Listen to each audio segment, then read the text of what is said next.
gentlemen, front double biceps. That's what you're going to hear being called when you're on stage right after your quarter turns.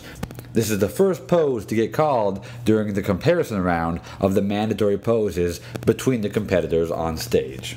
Now the purpose of this video is to break down this pose into segments and allow you guys to focus on what needs to be done while you're performing this pose in order to make it look your best. We're going to be going over variations of the foot placement, arm placement, angles with the arms, and things to do with your abs and your midsection to make the pose look just right for you. We are going to approach this pose as if it's a brand new pose, a whole new concept that you've never seen before. That way we just start from scratch and we're able to learn and build from the ground up. So sit back, relax, and prepare yourself to learn how to perform the front double biceps. So let's go ahead and break this pose into the three primary segments we're going to be discussing, starting with the lower body. Number 2 is going to be the upper body. Number 3 is going to be midsection adjustments. So guys, this is going to be the order that we talk about them. This is also going to be the order in which we want to get everything set. So our pose will start with our lower body adjustments, we will then make our upper body adjustments, and we will follow through with the midsection adjustments to finish off the pose. Now we're moving into our lower body adjustments, and I want to reiterate this, guys. There is not necessarily a right and wrong way to hit these poses. You can hit them in just about any way that you feel makes your pose look at its best. Keep that in mind. Now moving into the lower body adjustments, let's talk about some things that I've noticed look good and feel good, and then some things I've noticed don't look nearly as good on competitors. Now one way of setting your legs is just like they look in your typical front relaxed pose. The way that you stand with your feet slightly angled out from each other, your knees are slightly bent, and you're digging your heels into the ground to apply as much pressure to your legs as you possibly can. This way is usually much more comfortable for people who are just starting out learning how to pose, because they don't have to remember too many extra steps. You just get your feet planted the same way they were in the front relaxed, and then you move on to the upper body. Now moving forward from here, we could shift our body weight to one side, one leg or the other, and mainly I see it happens on the left side, so we'll use that side for the example. You'll shift your body weight to the left leg, applying all the tension naturally onto that leg, keeping the knee slightly bent still, and then kicking out or placing out your right foot slightly out to the right and in front of the other foot. This is something that you see a lot as well. But looking closer, we have to be aware of the way that our foot is planted when it comes to the foot that is out to the side more. So say our left foot has all the weight and we plant our right foot out in front to the right. We want to make sure that we put the pressure more so on the balls of our feet, slightly more on the toes. Alright, if we put it on the heel, it's going to cause that leg to be straightened out more and the pose isn't going to look as good. Alright, so we put the pressure more on the balls of the feet, maybe a little bit more of the toe. That's also going to put more pressure and tension on the quadricep and help add that extra definition because you are adding that tension. Now if I had to give a weight distribution percentage between your left leg and your right leg, I would say it would be somewhere between 60 to 75% of my weight on my left leg, or the leg that has all of my weight shifted on it, and then the rest of that percentage be at 25, 30, 35% on the leg that is kicked out and flared. So there is not an equal weight distribution.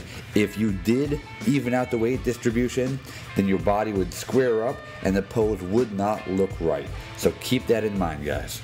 Now the beauty of this style of posing, in this specific pose, is that again it applies tension to the leg that has the pressure on it just naturally by applying that weight shift to it. Alright, this is a great way to get your legs locked and set and then move on to the rest of your body, be it your upper body and your midsection adjustments, without having to think too much more about the tension on your legs. Now that leads us to one of the things that you don't want to do, and that would be standing up straight with your weight equally distributed between both legs with both knees completely locked out. Rarely will you see this look good on an athlete. All right, usually people end up doing it on their first or second competition when they're not really sure how to pose, so that usually does not look good. Let's stay away from that unless for some reason you have such an incredible flare on both quadriceps that it just makes you look massive. Now in general, foot placement is important. Normally we don't have our feet facing forward. Alright, feet facing forward is going to take away a lot of the size or the illusion of having size from our thighs. So take a look in the mirror next time you're practicing your posing or you're about to take a shower. Make your feet face forward and apply tension to them, and then angle them out, both 45 degrees out to the side, and take a look at the difference it makes in just the overall appearance of how big your thighs look. So keep that in mind too, guys. So now that we have some of the basics of our lower body adjustments done, let's go ahead and move on to the upper body adjustments. Now we may cycle back and talk a little bit more about each section at the end, but I want to move on so you guys don't get too bored just talking about your leg placement here. Now moving into the upper body, guys, let's take a look at step number one, and that would be something small. I'll refer to that as the flare that you use to start this pose. Alright, so if you take a look at some of these videos, you'll see the guys will make one small movement, whether it be crossing the arms in almost an X-shaped way down in front of them before going into the double bicep pose. Maybe you have a different transition that you'd like to use where you pull down from the top. A lot of guys do this from the back. Alright, this is going to be referred to as the flare that we use to start off the pose. And that's the first thing we'll be talking about. So this is very simple, guys. You're allowed to do pretty much whatever you feel comfortable doing. A lot of times you'll just go straight into the pose, but once you get more confident, feel free to add a little bit more flair, a little bit more gusto to this with your arm movements. A lot of times it'll attract attention to you, and it also exudes confidence in general. So we do have to be careful. We don't want to take forever getting into the pose. So do not take 5, 6 seconds doing some kind of flare movement just to get into the pose. Hit it quick and then finish the pose. So moving on from there, let's look at getting your arms into position. Right, and we'll go straight into the angles that I always speak of when I talk about the front double bicep pose, as well as the back double bicep pose.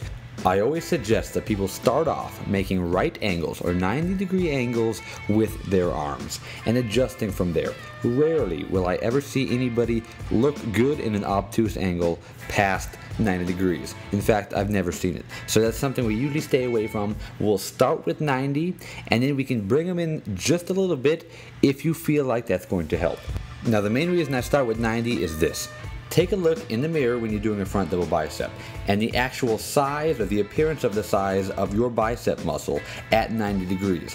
Obviously, as you shorten that angle and make it more acute, the bicep contracts. Well, that also loses some of the volume and surface area of the bicep because you are contracting it. So yes, it might help with the peak, but it also may hurt you in that you're going to lose some of the surface area and volume and the overall appearance of having a big arm. So I always start with 90. Moving on from there, you can shorten the angle slightly, even try 60.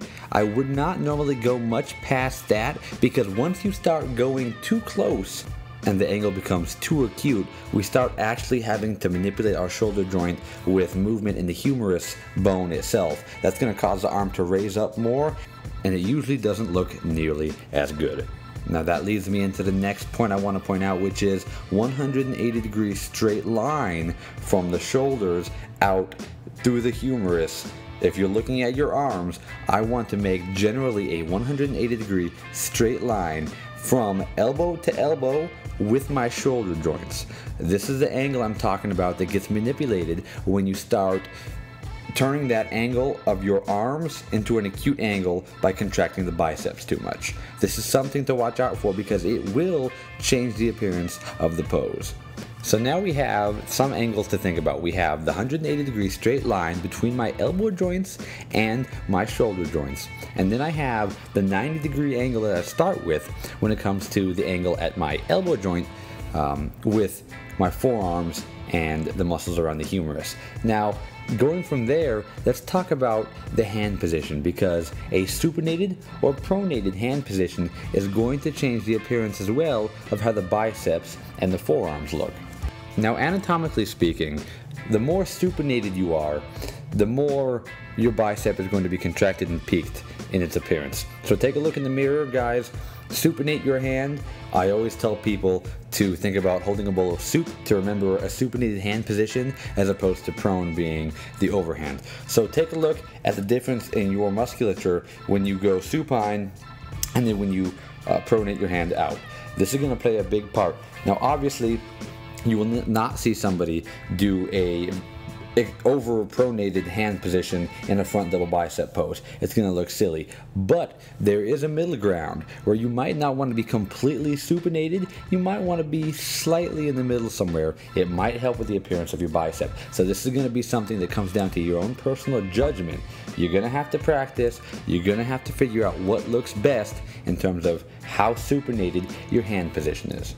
And to finish off the pose, let's just go ahead and clasp our thumbs in our hands. Alright, this is going to help us prevent any further distractions with our hands and give us the opportunity to just focus on what needs to be focused on during this pose. So there we have it, some of the most important things to be thinking about when you're manipulating your upper body during the front double biceps pose. Now remember, this is the second cue. Now we're going to move on to the third cue, which is our midsection adjustments. So now that we have everything else set, we have our legs set, and we have our arms and shoulders, upper torso is all set. Now we got to take a look at the midsection adjustments. Let's start with this. Number one, make sure you come in lean enough. That's going to allow you the most freedom when it comes to how you're going to manipulate your midsection. You're not going to have to feel like you're contracting too much or putting too much tension on the midsection if you don't want to, as long as you come in lean enough. Now there's two main ways to go about adjusting the midsection. We either actively contract and tense our abs, getting a better display of the abs, or we suck in our midsection and our stomach to help create a more vacuumed appearance. If you're able to hit a vacuum pose, by all means, hit that while you're performing this pose. But for the majority of people who can't hit a vacuum pose, this just entails sucking in the stomach and giving your abs a more stretched out appearance. So let's start with the first one, guys. Let's take a look at the pros and cons of applying tension and contracting the rectus abdominis. Number one, we have to think about this. If we are contracting the rectus abdominis, we're going to end up pulling our torso slightly forward, because that is the job of this muscle group. It applies tension, and when it contracts, you think of a crunch movement, right? So if I'm crunching while I'm hitting this pose, yes, I'm definitely going to have a nice display of the abs, but I'm also going to feel smaller, and I'm going to create a smaller look by forcing myself to lean forward just slightly. So this can be seen in other poses as well, not just this pose, but also the front lat and your front relaxed pose as well, guys. We have to make the choice. We either suck in our stomach, stretch out our body and give us a little bit of a taller, bigger appearance, or we crunch down on the abdominals and we actually get better ab definition somewhat, but possibly lose some size while doing that. Now, if we decide to go the other route and we actually want to suck in and stretch out our midsection and make it look slightly bigger and taller, then that's simply all you do. You blow out the air, you suck in your stomach. Again, if you can hit a vacuum, by all means do it. But this is going to give you a little bit of a bigger appearance. You're going to feel bigger, you're going to feel slightly wider. And if you come in lean enough, then you'll still have a good enough display of your abs for it to still look good. Again, guys, if you're lean enough, this pose will still look good even if you're not contracting and putting much tension on your core, on your abs. Now, interestingly enough, this is what I suggest people to do when they did not come in lean enough. I suggest they do stretch out their midsection slightly to go ahead and divert attention from the midsection, because if you were not lean enough and you came in contracting and crunching your core down while hitting this pose, you run the risk of having some layers of fat being very noticeable. So there it is, the two main midsection adjustments. I want you guys to practice this and take a look in the mirror, because again, it does come down to personal preference. Some people look great when they crunch and contract their midsection when hitting this pose. Some people don't look so good doing that. Alright, and the same goes for when you stretch out your midsection a little bit. Some people look great doing it, some people don't look so good. So it's personal preference, guys. I cannot stress this enough. So that wraps up our front double biceps how to pose video.